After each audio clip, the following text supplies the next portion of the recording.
नमस्कार, आप सभी का स्वागत है डीटीवी भारत के खास कार्यक्रम हेल्थ केयर में, जहां हम आपको हेल्थ से जुड़ी तमाम जानकारियां देते हैं। हमारे साथ हमेशा एक स्पेशलिस्ट या डॉक्टर मौजूद रहते हैं जो आपको तमाम रोगों से लड़ने की बातें बताते हैं, उससे अहम जानकारी देते हैं। और आज हम यहां आ पहुंचे हैं बिहार रेड क्रॉस सोसाइटी में, जहां हमारे साथ मौजूद हैं बिहार रेड क्रॉस सोसाइटी के चेयरमैन डॉक्टर बी सिन्हा यानी विनय बहादुर सिन्हा जी। तो सबसे पहले तो सर आपका बहुत बहुत स्वागत है डीटीवी भारत में। और आज हम जानेंगे कि रेड क्रॉस की क्या भूमिका होती है। बता दें आपको सबसे पहले कि मानवीय सुरक्षा यानी लोगों की सुरक्षा के लिए रेड क्रॉस सोसाइटी हमेशा बढ़ चढ़कर हिस्सा लेती है, चाहे वो महामारी हो या फिर देश में लड़ रहे जितने भी जवान हैं उनकी रक्षा करना हो या फिर कोई और चीज हो, सबसे रेड क्रॉस सोसाइटी लड़ती है और हमारी यानी जनता की सुरक्षा करती है। तो सबसे पहले हम यहाँ पहुँचे हैं बिहार रेड क्रॉस सोसाइटी में और हमारे साथ मौजूद हैं बिहार रेड क्रॉस सोसाइटी के chairman doctor B Sinha ji. Sir, सबसे पहले हम चाहेंगे कि हमारे दर्शकों को आप बताइए कि जो रेड क्रॉस सोसाइटी है, यदि रेड क्रॉस सोसाइटी की बात करें तो ये बहुत पुराना संस्थान है और अगर देश की बात करें तो देश में करीब 700 शाखाएं हैं रेड क्रॉस की। तो रेड क्रॉस सोसाइटी की क्या भूमिका है? मैडम, पहले तो मैं आपका बहुत बहुत धन्यवाद देता हूं कि मुझे इस चैनल पर आपने बुलाया और एक ऐसे संस्था में आप बैठी हुई हैं जहां मानवीय सेवा के लिए ये पूरे संसार में जाना जाता है। और आपको एक बात बता देते हैं कि पूरे संसार में इसके 189 ब्रांचेज हैं देश में और भारतवर्ष में 1100 ब्रांच है इसका, जो सभी एक दूसरे से जुड़े हुए हैं और लक्ष्य एक है, मानवता की सेवा। और मानवता की सेवा हम लगन से करते हैं, बिना किसी भेदभाव से करते हैं, बिना किसी लाभ से करते हैं। एक जुनून रहता है कि मानव की रक्षा की जाए। तो आप रेड क्रॉस बिहार में हैं। रेड क्रॉस बिहार पूरा जो भारतवर्ष का ये है 100 वर्ष पूरा हो गया है रेड क्रॉस का। और इस बार हम लोग शताब्दी भी बहुत धूमधाम से मनाने वाले थे, लेकिन लास्ट ईयर बदकिस्मती ऐसी हुई कि कोविड का प्रकोप हुआ और कोविड के प्रकोप से उतना धूमधाम से नहीं मन पाया। लेकिन जो जन सेवा है उसमें हम लोग काफ़ी लगे रहे और भी लगे रहे। आज जो हम देख रहे हैं यहाँ पर रेड क्रॉस में, आपसे भी आग्रह करेंगे कि आप देखिए जाके कि ये जो रेड क्रॉस है कितना काम कर रहा है। जो भी दिखाई आपको पड़ेगा, हमारा ब्लड बैंक है। जो ब्लड बैंक का उद्घाटन 2006 में महामहिम तत्कालीन उपराष्ट्रपति जी ने किया था, जो अब नहीं रहे, श्री भैरव सिंह शेखावत जी। और इसका इतिहास भी बड़ा अजीब है।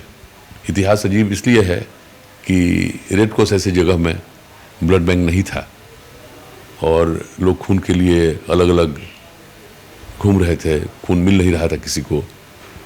लोगों में जागरूकता नहीं थी खून देने के लिए, लोग अपना खून रक्तदान करना चाहते नहीं थे। तो समस्या थी एक लोगों में जागरूकता पैदा करना और एक ब्लड बैंक भी खोलना जहाँ पर एक प्लेटफॉर्म हो जहाँ खून लोग दे सकें, खून ले सकें, उनकी सही जांच हो और मानवता की सेवा हो सके, जो मरते हुए लोग हैं उनको बचाया जा सके। तो इसी ये से जब हम यहाँ जीत के आए तो सबसे पहले बात उठी कि यहाँ पर ब्लड बैंक बने।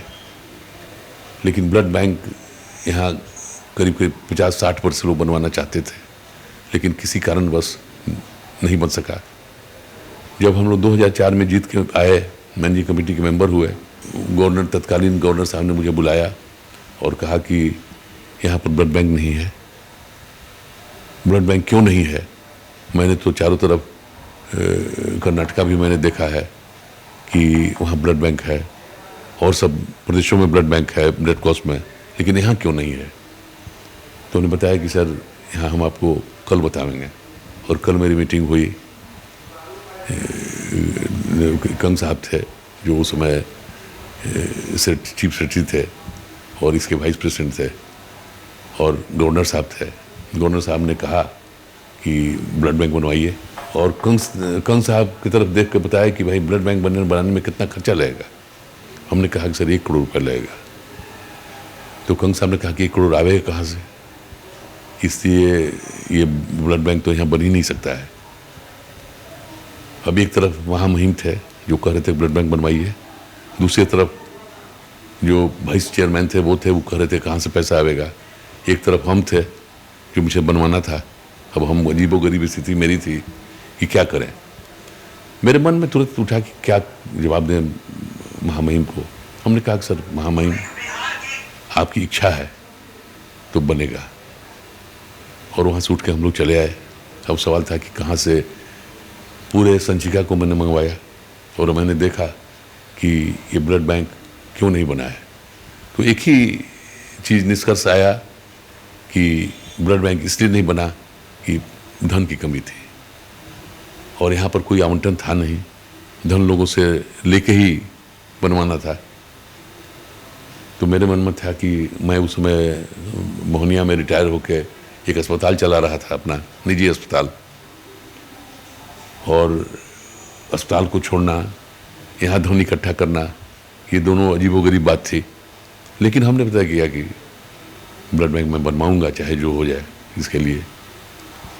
और मैंने जितने भी पैसा कहाँ से आवेगा, तो मैंने सोचा कि MLA MP से मैं पैसा लूँगा।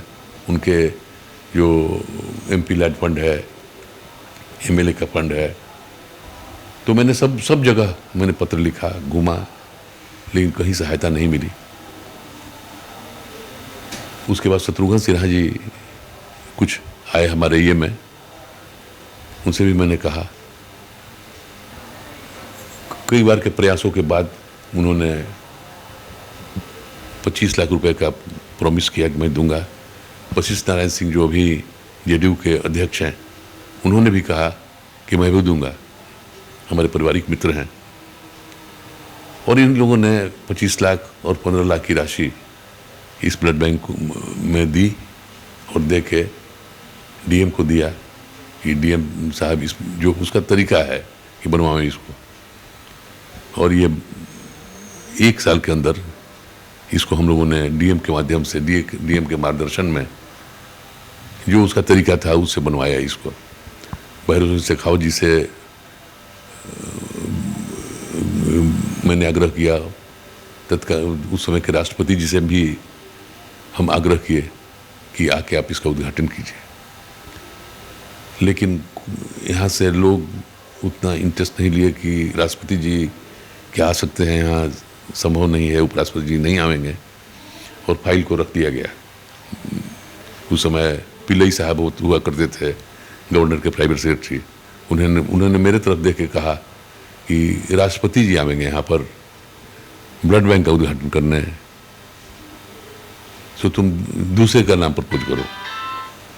तो मैंने कहा कि नहीं, ब्लड बैंक ऐसा पायस चीज़ जो जान बचाता है लोगों का, उसका तो उद्घाटन पॉलिटिकल आदमी से नहीं होना चाहिए।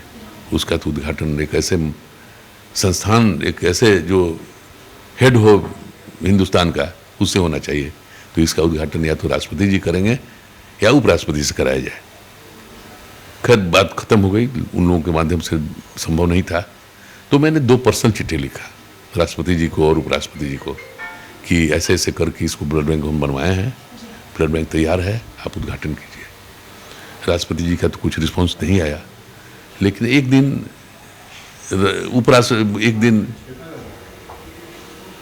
एक दिन आया, कैबिनेट सेक्रेटरी का बुलावा आया कि आप आइए। मैं घबरा गया, क्या बात है कि कैबिनेट सेक्रेटरी मुझे बुला रहे हैं।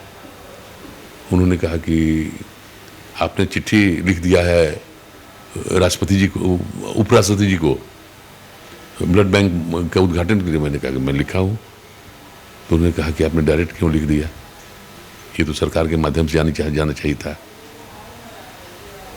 तो खैर हमने कहा कि भाई अब तो मैं लिख दिया हूँ, इसलिए लिख दिया हूँ कि मैंने सोचा कि हमारे लिखने से कहीं चले आवे। तो आपका 2 जुलाई 2006 उपराष्ट्रपति का कार्यक्रम फिक्स हो गया है। और उस दिन आए, इसका उद्घाटन किए। उपराष्ट्रपति जी भैरों शेखावत जी इतना खुश हुए कि हम क्या बताएं आपको। मुख्यमंत्री जी आए और गवर्नर साहब गमई साहब थे, वो आए और सारे लोगों ने बहुत भूरी भूरी प्रशंसा की। और तब से ये ब्लड बैंक चल पड़ा। पैसे नहीं थे कि लोगों का सैलरी दिया जाए, लोगों को चंदा लेकर सैलरी दिया गया 1 बरस तक तो इसी तरह, लेकिन सबका लगन था, सबका विश्वास था। रेड क्रॉस के प्रति लोग बहुत ज़्यादा समर्पित थे और ब्लड बैंक इस पटना का सबसे अच्छा ब्लड बैंक हो गया। और आपके समर्पण और आपके सहयोग की वजह से ही यहाँ पे ब्लड बैंक बन सका, अगर कहा जाए तो। और आप ही की जिद थी कि या तो राष्ट्रपति के द्वारा उद्घाटन होगा या तो उपराष्ट्रपति के द्वारा। और कहते हैं ना कि सच्ची लगन से जो भी करे और अगर जिद हो तो हो जाता है। तो उपराष्ट्रपति के द्वारा उद्घाटन हुआ और रेड क्रॉस सोसाइटी के ब्लड बैंक का शुभारंभ हुआ। और आज पूरा बिहार रेड क्रॉस सोसाइटी जो है वो ब्लड बैंक के माध्यम से जाना जाता है, ब्लड बैंक के लिए जाना जाता है और बड़ी संख्या में लोगों को ब्लड उपलब्ध कराई जाती है। और जैसा कि सर बता रहे हैं कि उस समय बहुत मुश्किलें थीं, कैसे कैसे चंदा इकट्ठा करके लोगों को उनका वेतन दिया जाता, लेकिन फिर भी इन्होंने हार नहीं मानी और ब्लड बैंक की शुरुआत हुई। और अभी की बात करें तो उस साल और इस साल में बहुत फ़र्क है, क्योंकि पहले जो ब्लड बैंक की स्थिति थी, और आपने कहा कि पहले की स्थिति भी थोड़ी ज़्यादा अच्छी नहीं थी, हालात अच्छे नहीं थे, लेकिन अब की जो स्थिति है वो काफ़ी बेहतर है। तो मेहनत करना पड़ा है उसके लिए मेहनत। सबसे बड़ी बात है कि लोग खून देना चाहते नहीं हैं। अभी भी स्थिति बहुत अच्छी नहीं है, लेकिन जो शून्य के तरफ जा रहा था उससे काफ़ी अच्छा है। लोग खून देना ही नहीं चाहते थे। लोग अपने बेटा अपने बाप को खून नहीं दे, बाप बेटा को नहीं दे, भाई भाई को नहीं दे, और लोगों के मन में भ्रांति थी कि हम खून देंगे तो कमज़ोर हो जाएंगे, बीमार हो जाएंगे, इसलिए लोग खून देना ही नहीं चाहते थे। तो क्या लोगों को जागरूक करने के लिए भी रेड क्रॉस की कोई भूमिका है? 2 तरफ से हम लोगों ने काम शुरू किया। एक तरफ लोगों को जागरूक बनाने का, लोग में जागरूकता पैदा करने का कि खून देने से कोई हानि नहीं होता है, खून दे के आप एक आदमी का जान बचा सकते हैं और आपका खून पुनः तुरंत बन जाता है। तो एक ऐसा दान है। उपराष्ट्रपति जी ने कहा कि दान कई तरह के होते हैं। एक शिक्षा दान होता है, एक शरीर के अंगों का दान होता है, अंगदान होता है, एक ब्लड दान होता है। तो ये शिक्षा का दान और धन का दान होता है। तो धन का दान जिस देते हैं तो आपको मालूम रहता है कि आपसे हमने पैसा लिया, और आप आभारी हो जाते हैं उस व्यक्ति का कि हमने इससे पैसा लिया था दान के रूप में।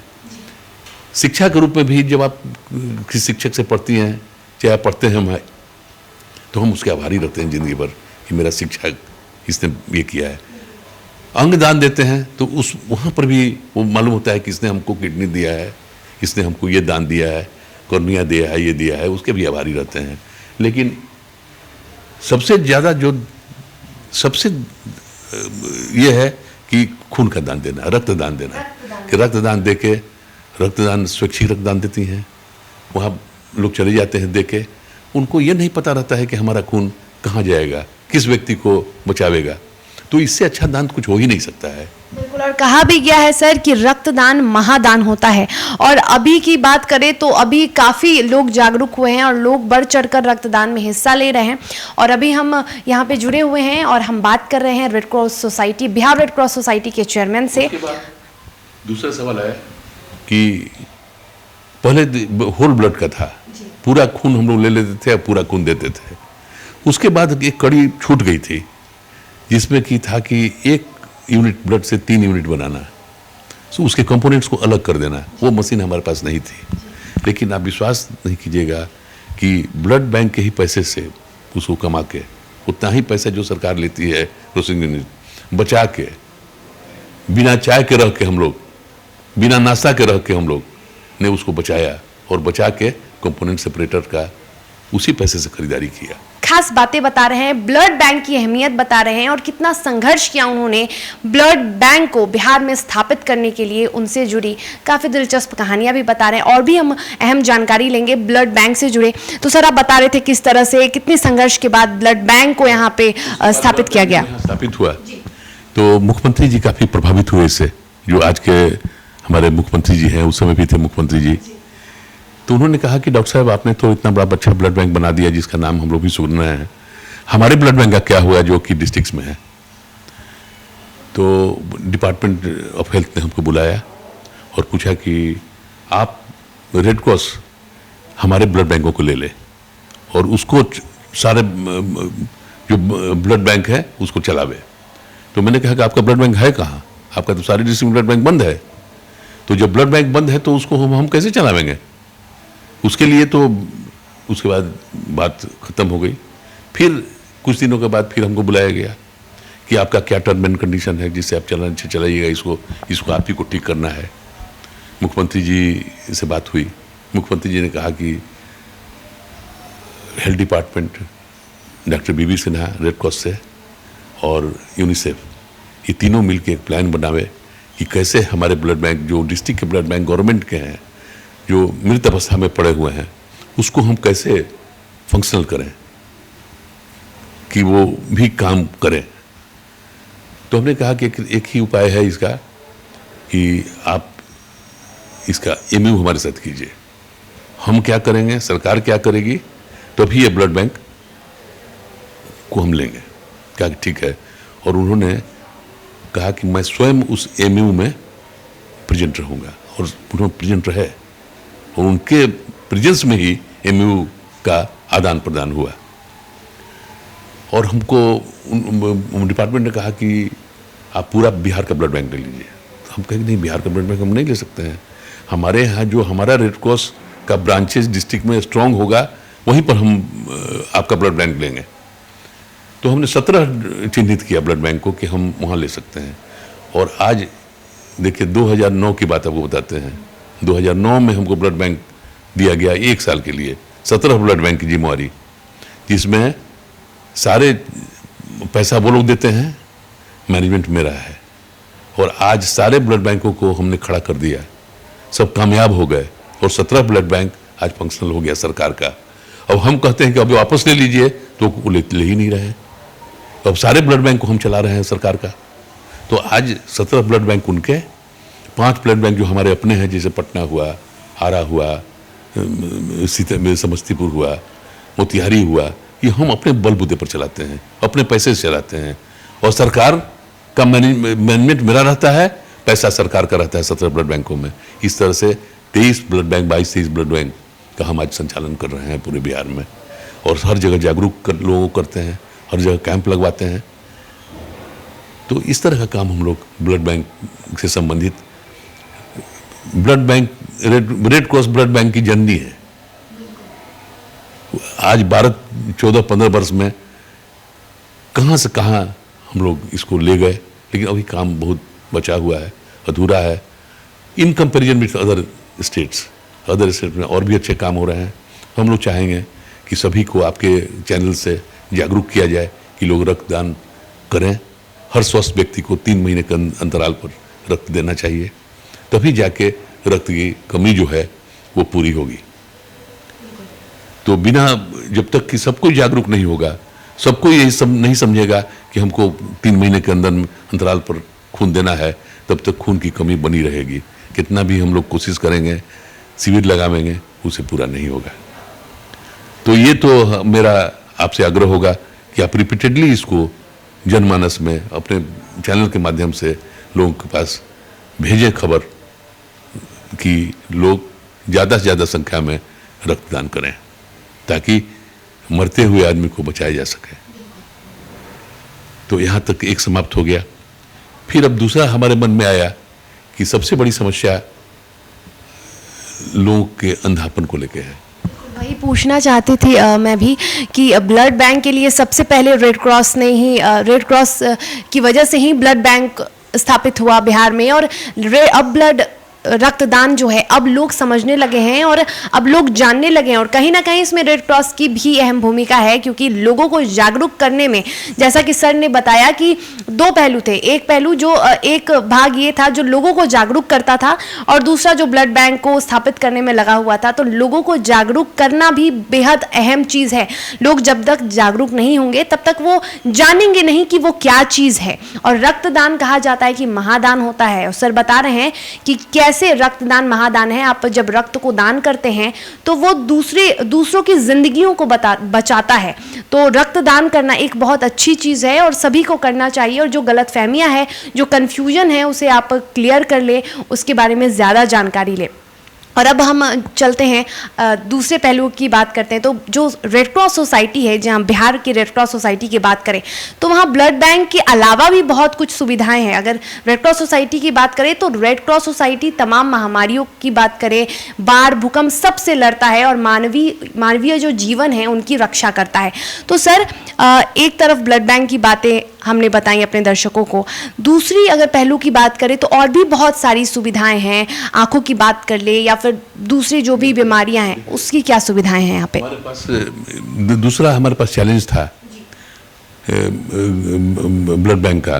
ब्लड बैंक के अलावा ये पहले टोटल महामहिम के ये अधीन था, और इसका जो स्ट्रक्चर था वो था कि महामहिम कुछ लोगों को नॉमिनेट करते थे और सेक्रेटरी बनाते थे, वही काम करता था, और उनके प्रिंसिपल सेक्रेटरी ही सेक्रेटरी हुआ करते थे। एक uniform rules Indian red cross society नई दिल्ली ने बनाया कि अब इसको डेमोक्रेटाइजेशन से करना चाहिए, लोग डेमोक्रेटिक हों। रेड क्रॉस डेमोक्रेटिक है, हर जिले के लोग चुने जाएं, चुन के आवें और अपना चेयरमैन बनावें, अपना वाइस चेयरमैन बनावें और अपना ट्रेजरर बनावें और अपना नीति का निर्धारण करें।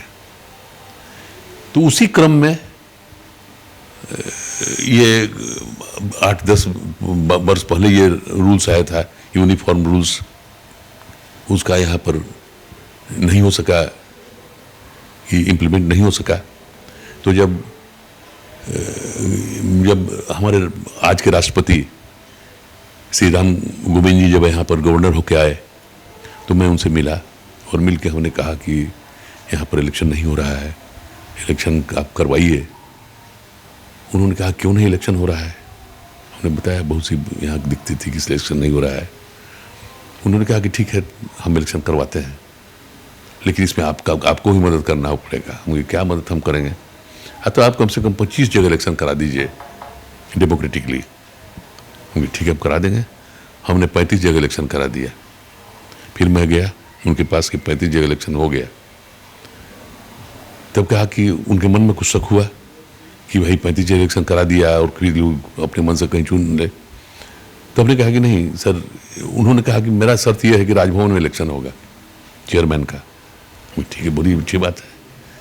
हम सबको राजभवन में पूरे जिले को बुला दिए जहाँ जहाँ से इलेक्शन हुआ था, और आपको विश्वास नहीं होगा कि राष्ट्रपति, आज के राष्ट्रपति जी ने खुद इलेक्शन कंडक्ट किया, और कंडक्ट करके पूरे राज्य के लोग मुझे अनोनिमसली निर्विरोध हमको अध्यक्ष बनाए, चेयरमैन बनाए, और कहे कि आप ही इसको संभाल सकते हैं। और हमने उस दिन जिम्मेवारी लिया। 16 देखिए इलेक्शन हुआ था 15/9/16 को, और उस दिन से हम यहाँ कार्यरत हैं। और उसके बाद हमारे मन में आया कि जो इसमें जटिल चीज़ें हैं जो काम नहीं करती थी, उनको कैसे इम्प्रूव किया जाए, रेड क्रॉस का ढांचा को और भी हम सुदृढ़ करें। तो उसमें सबसे पहले पॉली क्लिनिक हमारा था। पॉली क्लिनिक बेहाल चल रहा था, कभी आओ बंद हो, कभी नहीं हो, कभी कुछ कोई आवे कोई नहीं आवे। तो मैंने इससे स्ट्रक्चर बनाया, और सबसे पहला काम हमने किया कि यहाँ पर डॉक्टर लोग जो प्रतिष्ठित डॉक्टर हैं उन लोगों का आना जाना सुनिश्चित किया। सुनिश्चित करके जो आँख का विंग था वो बहुत कुछ काम नहीं कर रहा था, तो उसमें हमने सोचा कि आँख का क्यों नहीं एक अस्पताल ही बना दिया जाए, और हॉस्पिटल हमने बनाया आँख का। आज आप जानती हैं 1500 रुपये में हम लेंस लगवाते हैं यहाँ, उनको फ्री चश्मा देते हैं, उनको दवा देते हैं फ्री, उनको उनका सारा जांच हम करवाते हैं तब ऑपरेशन कराते हैं। चश्मा का ये है कि 200 रुपये 250 रुपये में उनको हम पावर के साथ चश्मा देते हैं, 250 रुपये में, और उनको 1 घंटे के अंदर चश्मा मिल जाता है, 1 घंटा के अंदर, कि हमारा गरीब आदमी बाहर जाके लूट मत जाए। जब गरीब को भेजती हैं आप बाहर में तो डाकू लोग बैठे हुए हैं बाहर में और वो लूट लेते हैं गरीबों को। तो उससे बचाने के लिए हमने कहा कि नहीं, तुम यहीं बैठो, तुमको यहीं हम चश्मा देंगे। तो तुम अच्छा, उसके बाद चश्मा का रेट भी हमने फिक्स किया कि बाहर जाता है तो 1000 1500 जो मन में आता है चश्मा का दाम लग जाता है, लेकिन हम यहाँ गरीबों से किसी को भी चश्मा की आवश्यकता हो तो 250 रुपये से फाजिल वो नहीं देगा, और वहाँ मिल भी जाएगा उसको 1 घंटे के अंदर में। अगर वो मोतियाबिंद का पेशेंट होगा, अगर चश्मा वाला तो चश्मा मिलेगा, अगर मोतियाबिंद होगा तो उसको 1500 रुपये लग लगेगा और उसका ऑपरेशन कर दिया जाएगा, लेंस लग जाएगा।